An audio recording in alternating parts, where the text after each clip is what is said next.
Welcome to Stuff They Didn't Teach Me in Sunday School.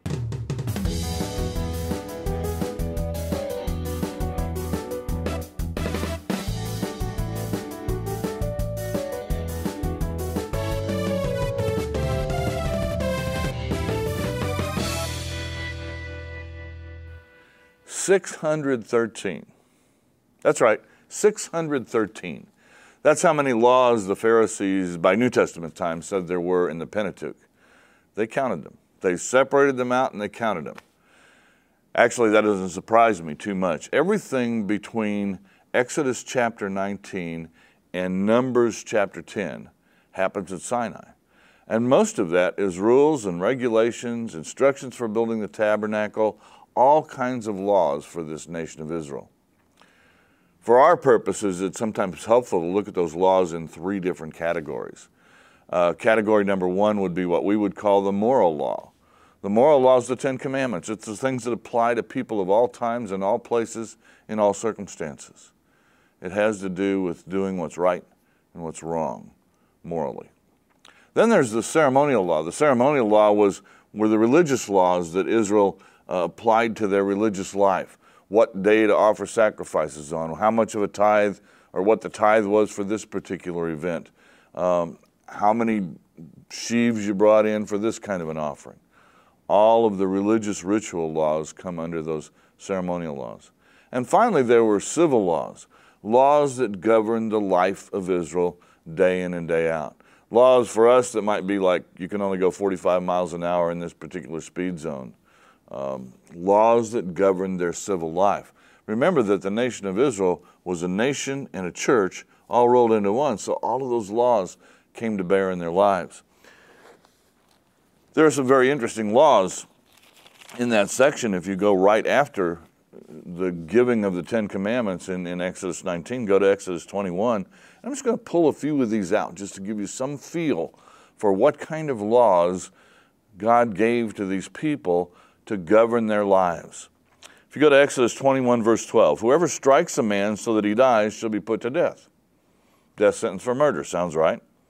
But if he did not lie in wait for him, but God let him fall into his hands, then I will appoint for you a place to which he may flee. Another law for what we might call manslaughter. And God provided these cities of refuge that the man could go to who committed manslaughter to be safe from retribution from his relatives. Whoever strikes his father or his mother shall be put to death, a death sentence for hitting your parents. Verse 28, when an ox gores a man or a woman to death, the ox shall be stoned and its flesh shall not be eaten, but the owner of the ox shall be clear. So if you own an ox and it gores another person, you got to kill the ox. But if the ox has been accustomed to gore in the past and its owner has been warned, but has not kept it in and it kills a man or a woman, the ox shall be stoned and the owner also shall be put to death. So you bear some responsibility for the behavior of your animal if the pattern of that behavior has been a danger to your neighbor. Kind of a civil law there. Chapter 22, verse 21. You shall not wrong a stranger or oppress him, for you were strangers in the land of Egypt. There are interesting laws here, civil laws, that guide Israel's behavior toward aliens in the land. And they shouldn't have one law for themselves and one law for the alien. I want to go to a section of Leviticus chapter 19, and some of these laws deal with taking care of those people that maybe aren't able to take care of themselves. Leviticus 19, verse 9. When you reap the harvest of your land, you shall not reap your field to its very border, neither shall you gather the gleanings after your harvest.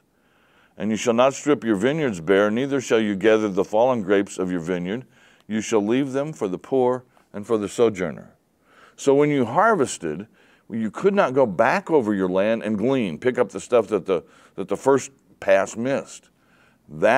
Those produce, that food, that was for the poor and the widows and the fatherless. It was the welfare system for the nation of Israel. A civil law that put Israel in a position where she was taking care of those who couldn't care for themselves. There are some laws that just seem to make Israel different, to make her stand out, to make her appear different. You couldn't wear different kinds of clothing together. You couldn't wear linen and wool and cotton and mix that. It had to be all only one kind of clothing. They weren't allowed to cut what's called the corners of their hair. They had to let the earlocks grow. It made her look different, made her stand out. Here's one example of that, Leviticus 19. You shall not let your cattle breed with a different kind. You shall not sow your field with two kinds of seed, nor shall there come upon you a garment of cloth made of two kinds of stuff. Don't mix seeds, don't mix cattle, and don't mix your clothing materials, because you are to be different. We could go on and on with laws. Some of them get a little strange. We could go on and on with the laws of Israel. But the point is, Israel was to see all of life as one thing lived out under God's grace and in response to God's love and mercy in their lives. They couldn't compartmentalize. Our temptation today is to compartmentalize our lives. Say, this has to do with God and this doesn't. I remember when I was young working as a director of campus ministry, I would sit home at evenings sometimes and play with my boys on the floor. They were 1 and 2. And I would feel guilty because I wasn't out there making calls on campus. I felt that that was God's work, and what I was doing with my boys on the floor in the living room was my job. And I wasn't doing God's work. You see, the laws that God gave Israel said to her, I've brought you out of Egypt. I've made you mine. Now here's how you respond as my people. All of life is life to be lived out under God. All of life is life to be lived out in service to God. God is not just a piece of the pie. God's the whole pie. My service to my wife, my service to my kids, my service to my neighbor, my service to my executive assistant in the office is all my service to God.